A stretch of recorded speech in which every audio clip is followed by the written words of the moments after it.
Olá, aqui é o Judeu Ateu. Aqui é o Estranho. E este não é um mangá ao quadrado exatamente, correto, Estranho? Ah, não é. Tá bebendo o que aí? Uma cervejinha normal. Tô Saúde. te acompanhando, saúde. Este não é um mangá ao quadrado convencional, é o que a gente chama de pocket, mas é uma safadeza, né? Porque a gente só faz o revisitando. Então, na verdade, ele é um revisitando. É um pocket, mas ele é um revisitando. Dito isso, antes de gravar esse, eu fiquei pensando, eu queria alguma coisa nova de emergência pra pôr no Pocket. Porque, né, esse quadro aqui no qual a gente revisita as recomendações muito antigas que a gente fez, né? A gente tá recomendando mangá há 10 anos, e então alguns aí, justamente, né, tem 7, 8 anos de distância, a gente quer ver se ainda vale a pena, e inclusive ler algumas pela primeira vez, né? Algumas coisas pra trás. E a gente usa isso quando acontece algum problema, quando não dá tempo de achar um tema para um programa, a gente manda um revisitando. Mas fiquei pensando que quer saber, eu quero alguma coisa diferente. Porque, porra, velho, esse deve ser o 13º, 14º revisitando, alguma coisa assim, né? Ninguém mandou ter tanta recomendação, a gente tem muita recomendação pra revisitar. E a gente não alcança, só aumenta a distância. Toda vez. Vai ter que fazer uma média aí, se a gente, como os programas estão mais espaçados, se a gente tá conseguindo chegar perto, pelo menos. Eu tenho certeza que mais ou menos você manteve a distância desde o primeiro, revisitando. Não chegou mais perto, com certeza. Não. Mas bom, é isso. Expliquei aí num bom gancho já qual é a premissa desse episódio. Então vamos fazer, vamos mandar bala. O primeiro é o episódio 131, Estranho, que foi o nosso Hentai. Mangá muito bom esse episódio. Esse episódio é bom, Estranho. É muito bom. Ele funciona mesmo. E a recomendação. Eu queria comentar de hentai mais uma vez, pelo menos. É um tema que me fascina, com certeza. Ok, eu só não tenho o que falar, porque... Eu não sei se eu tenho que falar também de novo. Sei lá, Bom, que seja. E a recomendação eu suponho que foi sua, Estranho, de A Girl on the Shore, ou talvez foi do Rubio. Não, eu acho que foi minha mesmo. Na época, a gente, como não tinha lançamento oficial, a gente ainda chamava de A Girl by the Sea, né? Que era o nome que os scans davam. Mas, eventualmente, ele saiu nos Estados Unidos com o nome oficial de A Girl on the Shore, que é o mangá do Inio Asano, né? Olha só. Um dos autores queridinhos do mangá ao quadrado, da história toda. E dos hipsters, né? Dos apreciadores. Hipsters, do público em geral, né? Já na época, mas desde então, com certeza, ele se firmou como um enorme nome da geração. Sim, e de lá pra cá ele teve lançamentos no Brasil, então o público brasileiro que não acompanha tanto o lançamento online conseguiu conhecer ele, se aprofundar. Teve o SM Pum Pum. Solanin já tinha saído, mas foi meio apagado. Saiu Nijigahara Holograph, saiu... Tá saindo DDD. Tá saindo DDD. A Girl on the Shore não saiu ainda, eu acho que seria um bom título pra vir.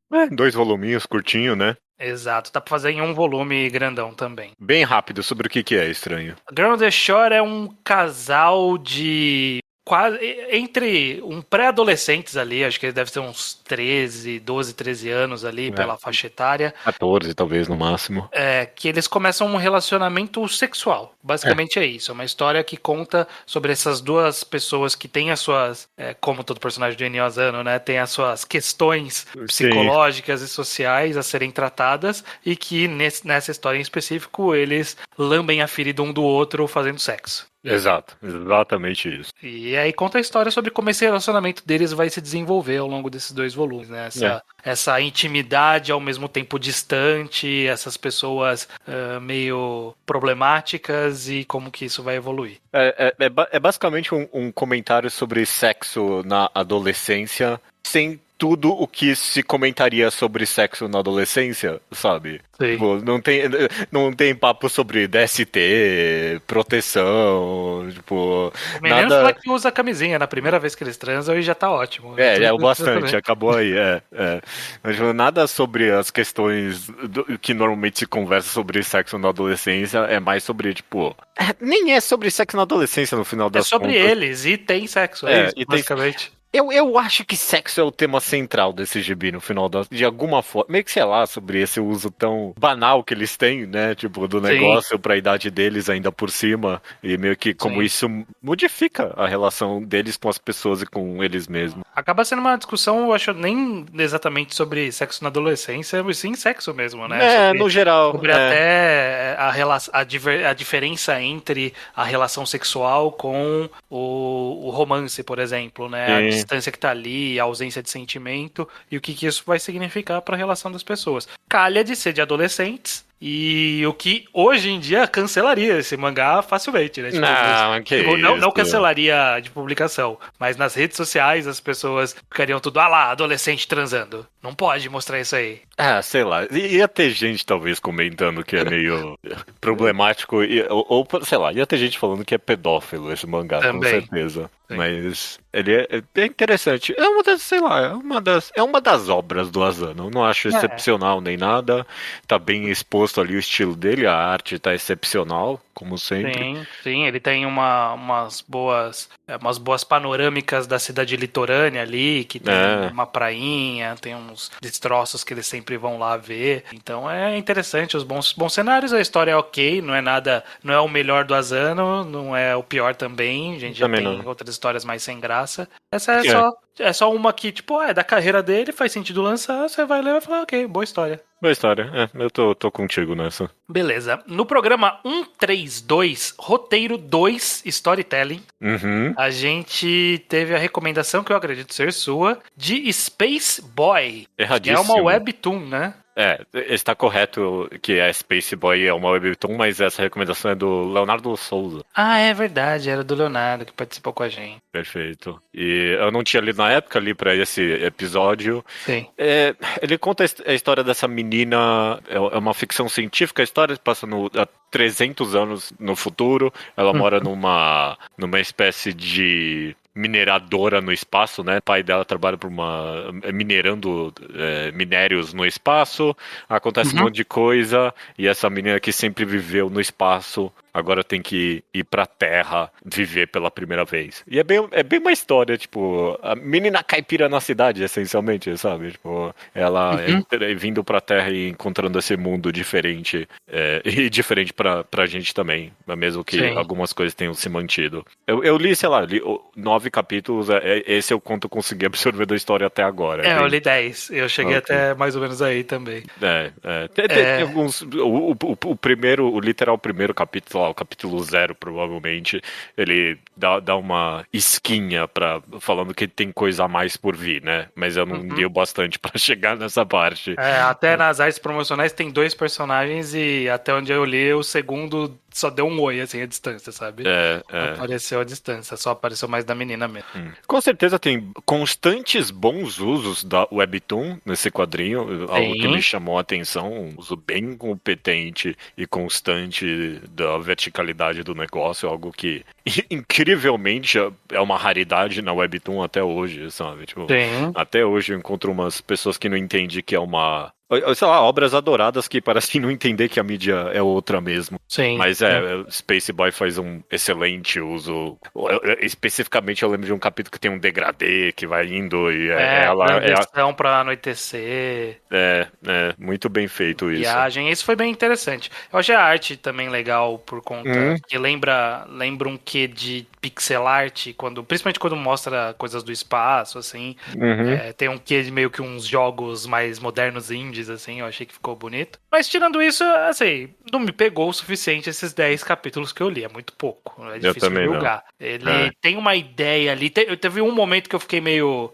ele vai seguir esse caminho mesmo, né, parecia que essa é uma crítica à tecnologia, e no final deu uma virada na ideia, tipo, não era uma crítica, era só que ela não conhecia, mas a tecnologia é positiva. Eu sei que momento você tá falando, ao mesmo tempo que ele ainda parece ter coisa a comentar sobre isso, só que aparentemente não é tão raso assim, né, quanto parecia ser. Sim, ele percebe a nuance disso, né? Não é só aquela imagem do Pikachu sentado no ombro do cara olhando pro celular.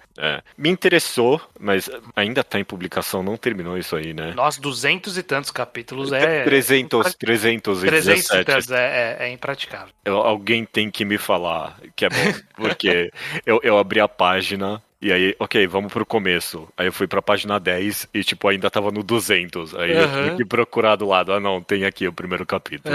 Foi exatamente por onde eu passei. Então, alguém tem que me convencer muito pra eu continuar lendo, porque é demais e eu não acredito. Será que tá bom até agora, né? Tipo, então, é complicado.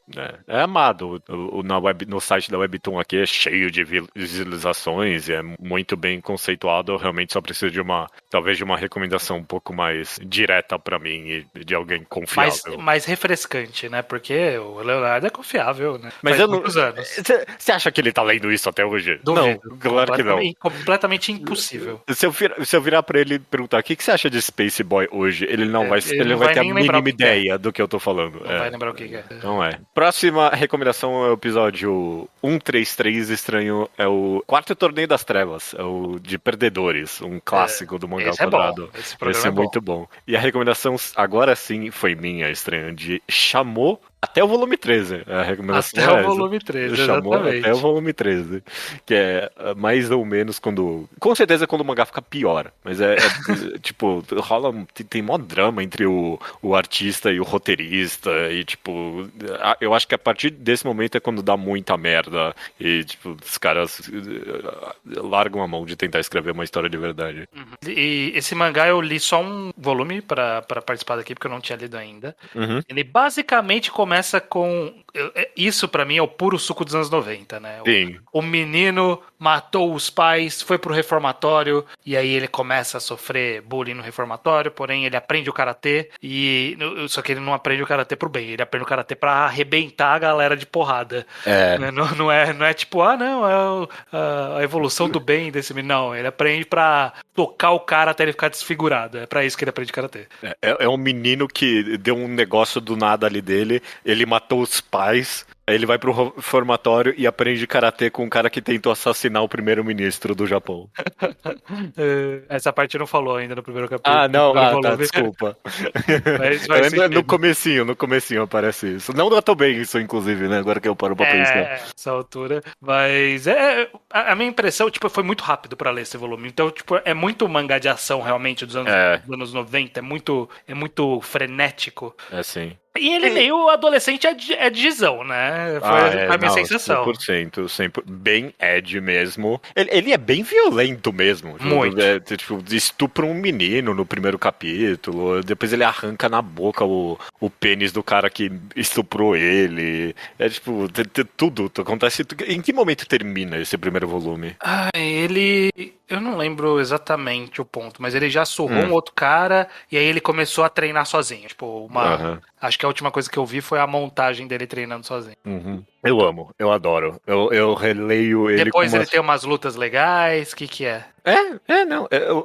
Ele sai do reformatório logo, sei lá, na metade do segundo volume, se eu não me engano. E aí, tipo, ele vai pra vida real. Ele é um vilão, esse protagonista. Tipo, ele não faz nada de bem, nunca. Ele é um filho da puta. E hoje em dia eu meio que vejo ele quase como uma pequena desconstrução. Não sei se desconstrução é a palavra que eu quero usar, principalmente depois do último episódio. Mas ele talvez seja uma subversão de Ashita no Joy. Eu pensei exatamente isso quando eu comecei. Tipo, eu falei, isso aqui é o Ashita no Joy, mas eu quero fazer mais dark ainda, né? E se o Joy, em vez de ele ser só um pé rapado que foi pra cadeia porque a polícia é escrota, ele é um assassino. Ele é um assassino de verdade. Eu senti que era meio isso. E o boxe, em vez de trazer bem pra vida dele, só traz mal. Sim.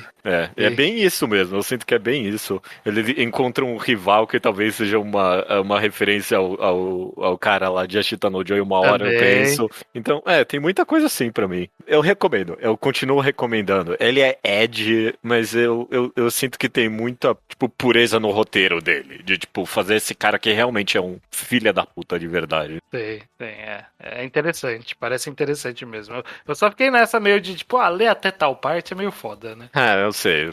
Mas... Ele fecha, eu acho que ele fecha nessa parte. Ok. Beleza, o próximo programa foi o 134, na época que todo o programa terminado em 4 eram primeiros capítulos, e nesse foi um Gekigas, em que a gente falou de Goodbye, Google 13 e Lobo Solitário, olha aí. Uhum. A recomendação na ocasião foi uma premiação, uma recomendação do ouvinte que ele pôde escolher um programa pra gente fazer, se eu não me engano. Uhum. E o ouvinte Diego C. Castro, ele recomendou Gunjo. Gunjo, perfeito. Gunjo é uma mangá que eu conheço a existência dele há sei lá quanto tempo, muito tempo mesmo. E eu nunca tinha lido, e eu sabia que esse programa tava vindo, então eu li o mangá inteiro pra isso. E eu me odeio por não ter lido esse mangá por todo esse tempo, porque ele é muito bom e estranho. Esse mangá é muito bom. Gunjo é muito bom, velho.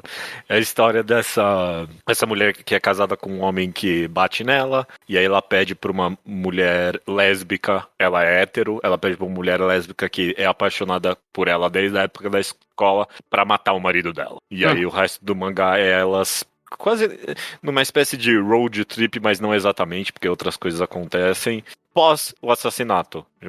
É bem. Ai, como é que é o nome daquele filme? Tem um filme das duas mulheres que matam o marido que Luiz? Thelma e Louise. É bem Thelma e Louise. E é bem Ride or Die, que é a adaptação de Gunjo que saiu no Netflix ano passado, 2021. Ah, tá. Toma aí. Tem adaptação exatamente desse mangá. Excelente. Eu li inteiro, ele é muito bom. Não parece ser uma história que tinha 3 volumes e em alguns níveis, talvez. Não, são 6 para todos os efeitos, né? Que são 3 dos 400 páginas. Ele estica um pouquinho mais do que deveria em algumas partes, talvez. Ele é bem não cronológico em algumas partes, ele é um pouco confuso até. Sim. Mas os pequenos contos que eles têm pra contar são excelentes. E eu acho que no final das contas também se amarra muito bem. Muito bem. A página final desse mangá eu pensei, perfeito, muito bom. Eu não cheguei até o final, eu li também pra agora. Eu gostei bastante, mas eu tive que pausar a leitura porque tinha muita coisa pra ler. Eu também. Vocês vão ver que a gente leu a maioria dos mangás pra esse episódio. Esse aqui foi um 10 que tava bem furado aqui. Sim. Mas eu achei bem interessante justamente porque eu lembro que quando o cara recomendou, até foi ouvir de novo. Ele fala que, tipo, é uma história de Yuri, mas é um Yuri diferente. E, tipo, no que a gente chama de Yuri, eu acho que é até meio vago, porque é uma história sobre... Tem personagens lésbicas, é isso, né? A mulher é lésbica, mas é menos sobre esse relacionamento exatamente no sentido de romance e muito mais sobre culpa, manipulação, sobre sentimentos, sobre você seguir seu coração, sobre você fazer loucuras por amor. Vai muito mais além, né? Então, eu acho... E aí acaba contando a história de outros personagens que elas vão encontrando, né? Pra poder incrementar essa história. Então, eu acho que ele vai muito fundo em vários assuntos e realmente eu achei bem interessante. Eu queria terminar, mas não deu tempo. Eu acho que se pra gente sair daqui com alguma promessa é de talvez um enquadrado de Gun. Eu gostaria. Não sou gostaria. É muito. Eu amei, de verdade. Tipo, não é um Yuri, até porque, tipo, não tem um romance aqui no final das contas mesmo. A mulher o tempo todo tenta deixar bem claro, né, que ela manipulou aquela mulher pra matar o marido. Ela não tem nenhum interesse romântico ali. E se eu puder dar um pequeno spoiler mesmo, uma das coisas que eu mais gostei é que tipo, ele não traiu isso até o final. Ele não, ela, uma mulher que escreve, uma mulher lésbica, inclusive. Ela não traiu isso até o final, meio que. Tipo, essa mulher começa a história falando, não, eu sou hétero e eu manipulei essa menina e, tipo, não é que, não, no meio do caminho ela descobre que ela é lésbica também. Não é. É outra história que tá sendo contada aqui mesmo. Gunjo, muito bom. E eu ouvi falar que o filme do Netflix também é bem legal, Ride or Die. Perfeito. O nome. Mangá ao quadrado 135, o próximo, Not Even My Final Form. Podcast que a gente comentou sobre transformações, né? É um tema que eu adoro transformação. É um clichê clássico dos Battle Shonens. E a recomendação, suponho que foi sua, estranho. Foi. De Riso no Fim do Mundo, ou Shumatsu no Laughter. E eu vou admitir meu pecado aqui. Esse eu tentei ler e eu fiquei entediado. Eu tinha outras coisas pra ler. Eu li, eu folheei o primeiro capítulo, esse que eu fiz, estranho. Então me conta você sobre o que era. O Shimatsu no Laughter foi um mangá de um volume lançado pela Yellow Tanabe, a mesma autora de Birdman, também recomendado aqui, e Kekaishi, também recomendado aqui há muito tempo atrás pelo Kitsune. E a recomendação desse era por ser da Yellow Watanabe justamente, né? Da Yellow Tanabe e de ser curto, né? Foi uma história que foi planejada pra ser curta, uma história de um volume mesmo, ela não foi cancelada nem nada, ela foi lançada assim na Shonen Sunday, e vai contar a história de um mundo que tem uns monstros que eles são pessoas que foram tocadas por demônios e aí elas se transformaram meio que num demônio, e a marca que representa essa transformação em demônio é tipo um símbolo que é uma espiral meio quadrada, assim, é um símbolo que tá na capa ali do primeiro volume. E aí a gente acompanha a história de um cara com a irmãzinha dele, que ele tem essa marca no rosto, e ele caça demônios como trabalho. Tipo, ele sai viajando por aí caçando demônios. E vai contar essa história. E eu gosto da Yellow Tanabe porque ela faz os mangás com uma temática completamente Battle Shonen, mas ela tá muito mais interessada em como os personagens conversam sobre a existência disso naquele mundo. Então, tipo, Kekaishi, tem luta, mas eles estão mais interessados em entender aquela situação deles do que qualquer coisa. Birdman, mesma coisa. Birdman não dá pra chamar de Battle Shonen. Eles têm poderes, têm lutinha de vez em quando,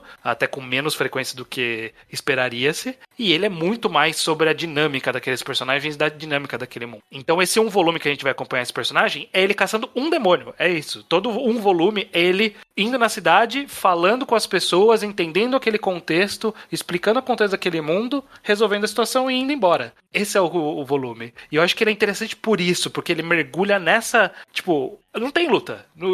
Tem um capítulo de luta dos 5 que tem no volume. E ele, em teoria, é o mangá de luta, mas não é. E aí eu acho que é muito interessante. A Yellow Tanabe, ela tem essa pegada nas histórias dela que eu acho muito interessante. Ok, boa. É bom, então, esse um volume, no final das contas? Eu acho legal, Tinha que dar mais uma chance, então. Eu reli. Ele é bem verborrático, então talvez tenha sido isso que te afastou, porque ele fala. Então, foi isso mesmo.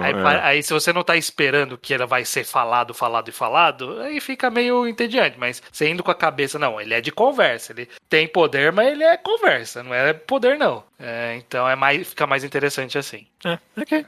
Então, mantém a recomendação, então. Mantenho. Não estaria lá no nosso top tier, mas estaria ali como uma recomendação que tinha contexto ali. Uma boa leiturazinha. Ok, exato. Tá bom, perfeito. O seguinte foi o podcast 136 de Obras-Primas, em que a gente... Não recomendou uma obra-prima. Não foi uma obra-prima, era um mangá que tava saindo na época, eu não lembro se foi você, eu não fui porque eu recomendei no anterior. Deve ter sido eu, não é possível. Que é o mangá Seishiji o Pinto Shinkakugo Kyogi Dance e Oyokoso, ou Welcome to Competitive Dance Club, aliás, Welcome to Hikahai Competitive Dance Club, ou Straighten Up, ou Pinto, como a gente apelidou, que é o mangá do Takuma Yokota, que é o Yoko, né, o mesmo autor de Onanimaster Kurosawa, Amuletsu Man, já recomendado anteriormente. E Onanimaster Kurosawa, inclusive, já teve um podcast sobre. Exato. E Pinto conta a história desse menino no primeiro ano lá do que seria equivalente ao ensino médio deles, e ele entra num clube de dança. É isso. Essa é a premissa básica. É essencialmente um mangá de esporte, só que em vez de esporte é clube de dança. É isso. Dança competitiva, exatamente. Dança competitiva, exatamente, desculpa. Então eles competem de verdade, é esporte mesmo. Exato. Não tem. É perfeito, exatamente. Sim. Ele é contemporâneo do Ballroom, não sei o que. Como é que era o nome? Ballroom e Yokuso, eu acho que é também. Eu sempre lembro que eles dois eram mencionados juntos. Só que Pinto foi divertido de acompanhar. Saiu na Shonen Jump mesmo, né? Exato. Eu acho que isso que acabou chamando a atenção, né? Que era o Yoko. O Yoko na Shonen Jump. O poder de fazer uma história mais longa aí, né? E foi longa, 10 volumes, e eu não tenho a mínima ideia em que momento eu parei de ler, mas eu parei. Talvez se tivesse saído no Manga Plus, eu teria lido até o final, Mas na época era por scan e talvez em algum momento os scans atrasaram. Teve bastante atraso. Teve troca de scans no meio também. Aí eu acabei só largando e nunca mais tive muita vontade de voltar. Não parecia que tava indo pra nenhum lugar muito mais interessante do que ele tinha pra oferecer. Ele é um twistzinho, ele tem um tempero a mais no que é um genérico mangá de esporte. Sim. Mas é ok, é isso. Eu gosto desse tempero. O tempero que eu sinto que ele tem é justamente meio que. O protagonista ele entra pra competição de dança e ele não é bom. É isso. Tipo, não tem aquela coisa, não, mas ele é um gênio incompreendido. Não, ele não é bom. Mas ele tá lá porque ele quer se divertir. E aí é a história sobre eles que querem se divertir ali, né? Eles encontram o caminho deles e tal. E eu acho que é interessante. Eu acho que o maior problema foi ter sido o Shonen Jump e isso resultou em o mangá foi cancelado. Né, ele foi cancelado mesmo, é? Ele, tipo, encerrou, mas dava pra ver que ele foi encerrado prematuramente, sabe? Tipo, tinha mais coisa pra contar. Ele teve que dar um time skip ali pra encerrar a história do jeito que ele queria e fazer sentido. Mas dava pra notar que ele queria fazer uma coisa mais a longo prazo. Ele tinha bem estabelecido os personagens de cada ano ali, em que ano eles estavam. Cada ano tinha uma temática diferente. Então, o primeiro ano era o cara mais extravagante. Aliás, o terceiro ano. Eles eram os extravagantes. Aí o segundo anista eram os mangá de esporte mesmo, né? Tipo, vamos competir, os cavalos. Levando a sério. E os mais novinhos, né? O protagonista, eles eram meio que de comédia. Eles até eram desenhados como personagens meio de comédia. Então ele tinha alguma ideia ali, mas eu acho que ele não teve oportunidade de trabalhar muito bem a ideia. Foi bacaninha, mas é bacaninha mesmo. Fica só nisso mesmo. Perfeito. Ok. É isso mesmo. E sei lá, Yoko Taro tá publicando 2 mangás hoje em dia. E eu gosto de um deles. Eu acho que o que você gosta eu tentei ler e não gostei muito, não. Não. O que é o de Magic eu acho meio ruinzinho mesmo. Não é o de Magic, é o outro que eu não gosto mesmo. É, o da menina da saia curta. É, do cara que mede a saia da menina. Eu gosto desse, é divertidinho. Tentei ler, não pegou, mas talvez seja bom. Próximo a ser comentado aqui é o mangá quadrado 137 Mangagrafia Hiromu Arakawa. E o recomendado por Naraki é Feng Shenji. Qual é desse mangá estranho? Ele é um manhwa chinês, né? Um quadrinho chinês, que ele é muito bem quisto, tem uma avaliação altíssima em todas as plataformas em que ele foi publicado. E ele conta meio que um Battle Shonen histórico chinês, assim, no sentido de que é humanos contra deuses, basicamente. Né? Os deuses mandaram os humanos, um rei humano fazer as coisas pra ele, aí o rei humano falou, não vou fazer, e aí entra em conflito humanos contra deuses. E é mais ou menos isso. Eu li pouco disso, tentei ler mais e realmente não me pegou. Você chegou a ler, Judeu? Eu tentei ler quase 2 volumes, eu ainda dei mais chance do que eu deveria. Me deu tédio. Começou a ficar um pouquinho mais interessante quando o protagonista da história é o filho desse rei, né? Que vai contra os deuses, mas aí ele é morto e reencarna no corpo de um escravo que ele mesmo tirou o olho. Aí a partir desse momento, quando, tipo, é o underdog aqui mesmo, a gente vai vendo ele da escravidão até virar, tipo, lutar contra os deuses. Aí, beleza, começa a ficar. Mas mesmo assim, me dá tédio só. Era só, tipo, o coolness da luta, né? Não trazia algo tão interessante assim, né? Normalmente não me pegou. Não me pegou também, não. Alguém teria que muito... Não, eu acho que ninguém me convenceria. Acho que é muito pouco provável que você convença. Eu fiquei mais interessado em pesquisar e tentar achar esses caras na história chinesa. Eu não achei. Eu acho que eu fiquei pensando, tipo, será que esses são os caras que eu conheço de Kingdom? E aí eu fui pesquisar, não. Será que é os caras que eu conheço de Hoshingang? Aí eu fui pesquisar, não é. A única coisa de prazer que esse mangá me trouxe é quando ele começou a falar o nome das regiões. Eu não tava perdido. Eu sabia o nome das regiões e mais ou menos onde eles ficavam no mapa por causa de Kingdom. Eu sabia. Mas não são exatamente os mesmos personagens. Não, é outra coisa fictício mesmo. Ali. Mas não me pegou também. Então tá aí. Que seja, talvez alguém goste, mas não era muito pra mim. Eu acho que é muito adolescente. Eu acho que a gente tá muito velho pra gostar de Feng Shen. Eu nem acho que é um Battle Shonen, é um Berserk chinês. Mas Berserk é pra adolescente. Então, exatamente. exatamente. E aí, tipo, Berserk eventualmente oferece alguma coisa interessante, né? Então, talvez Tenchuchi talvez ofereça também, mas eu não tô afim, só isso. O podcast seguinte, 138, é o E Se Fosse Você? Esse é divertido, eu ouvi há pouco tempo, é divertido. É, sim. E a recomendação da semana foi minha, de Bloody Monday. Bloody Monday, estranho. Aí eu te obriguei a ler Bloody Monday agora. Lendo pra esse episódio, eu descobri que eu já tinha lido ele. Eu tentei ler em algum momento, eu lembrava de algumas páginas. Eu fui talvez um pouco além de onde eu tinha lido da última vez, até mais ou menos metade do segundo volume, eu acho que eu fui. Ele conta a história desse menino que é um hacker nato. É muito anos 90 essa história. Sim. É muito o filme Hackers mesmo, sabe? Os hackers, eles têm todo o poder ali, né? E ele é um hacker gênio nato. O pai dele é de uma associação secreta também de investigação secreta do Japão. E aí acontece um monte de coisa que resulta na talvez morte do pai dele, né? É isso. Logo em seguida descobre que o pai dele nem morreu no final das contas. Achei isso meio boring. Mas que seja, a única coisa que a gente sabe é Bloody Monday. O pai dele falou pra ele, não esquece Bloody Monday. E aí, tem alguma coisa envolvendo vírus, espiões russos, infiltrados, é isso. É isso, a história é espionagem Battle Shonen, é isso que é. Com muitos elementos de hackers dos anos 90 mesmo.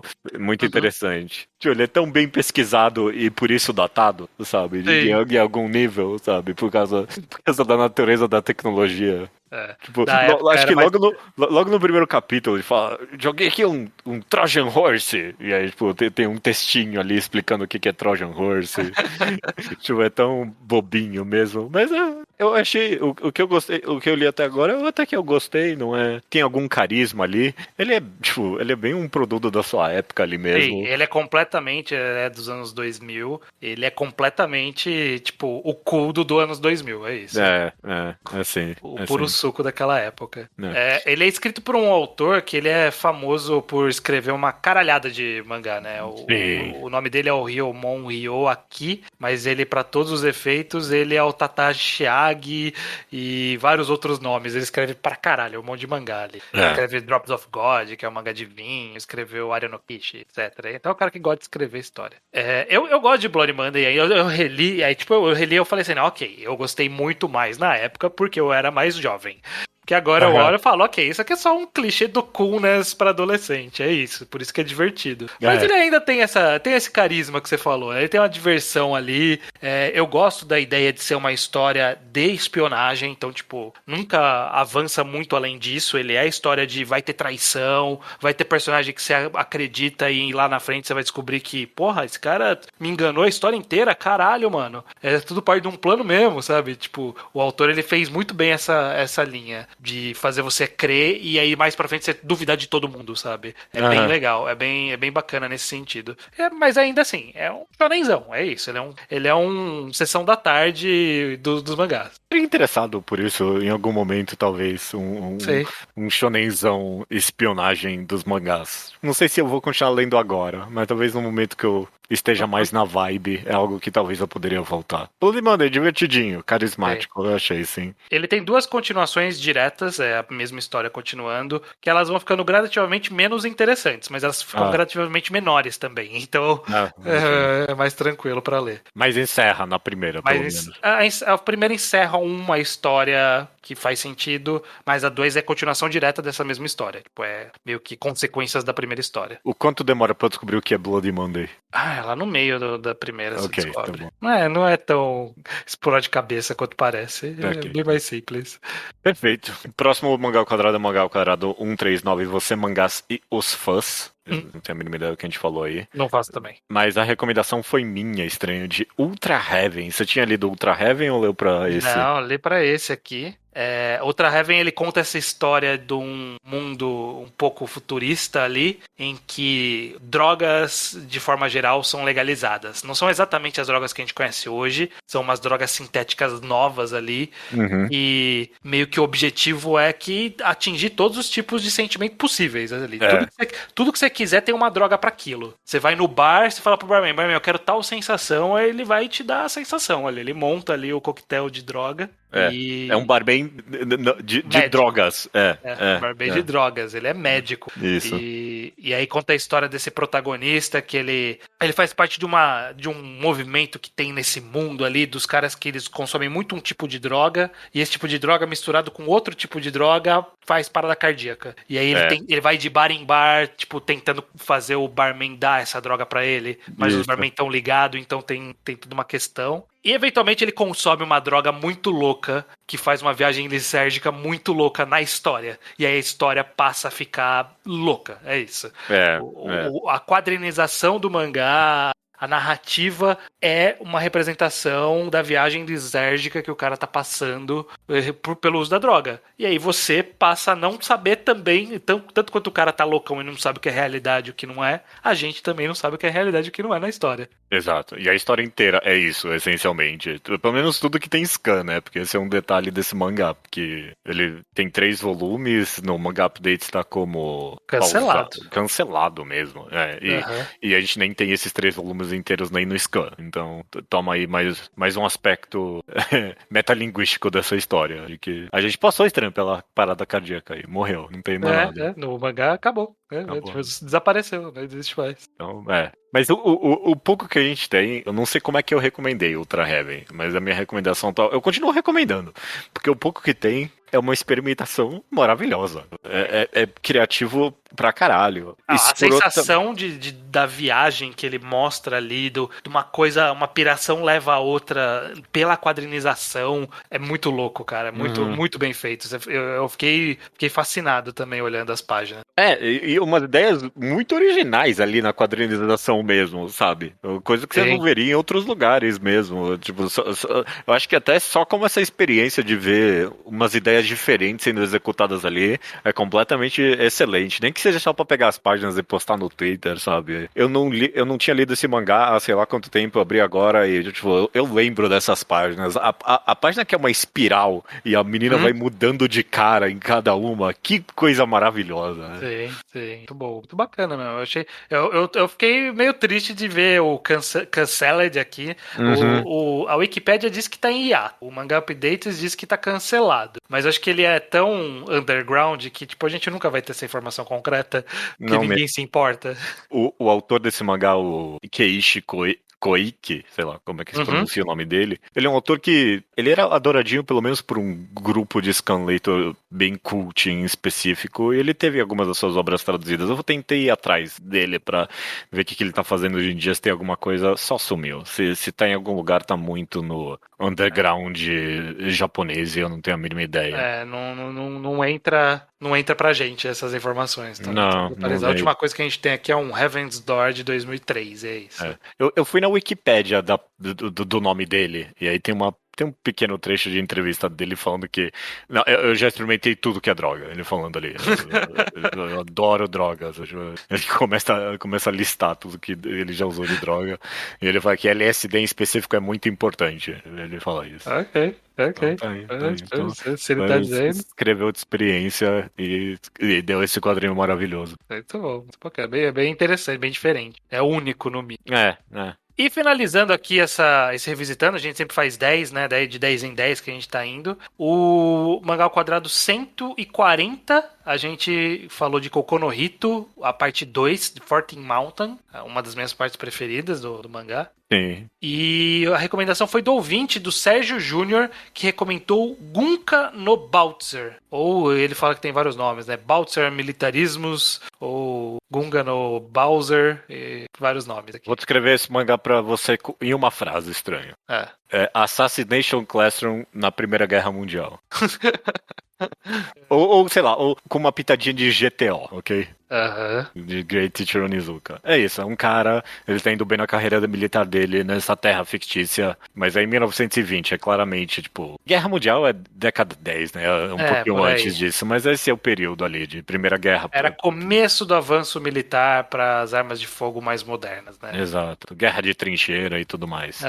E ele tá indo bem na carreira militar dele, e aí mandou pra ele, não, sai daqui, sai do centro da cidade, você vai pra esse outro país que é aliado nosso, e você vai ser professor de uma academia militar ali. E aí ele vai lá e a academia tá tudo ruim ali. A galera não treina direito, não tem, as armas estão atrasadas, tem gente arrogante, não sei o que, e ele vai ser o grande professor que vai levar essa pequena escola a ser um grande poder de genocídio do proletariado.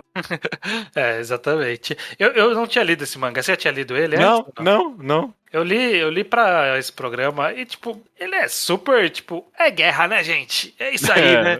Guerra. Eu fiquei um pouco incomodado, eu admito. Que teve um esboço que ia rolar uma crítica, e aí meio que ele fez que, a galera faz a crítica aí, ó, é uns comprados, sabe? Tipo, é esse caminho que você quer seguir?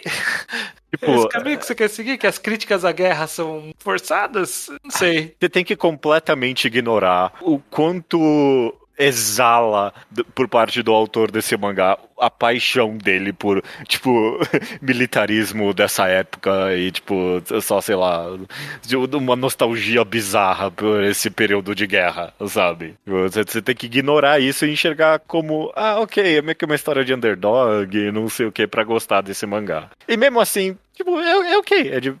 Até onde eu li até metade do segundo volume. É divertidinho. É como eu descrevi mesmo. Tipo, não é uma história nova. Talvez a forma com que ele vá acrescentar mais se torne mais interessante. Ele é bem quisto. Quem lê ele fala bem lá no Manga Updates, pelo jeito. Sim. Não é o que eu estaria completamente contra. Mas eu concordo com você, Estranho, que tipo, eu não consegui suspender completamente a descrença do quão ele ama a guerra nesse mangá. Na hora que começou o treinamento, tipo, a gente trouxe uns prisioneiros de guerra aqui pra você fazer um treinamento de guerra.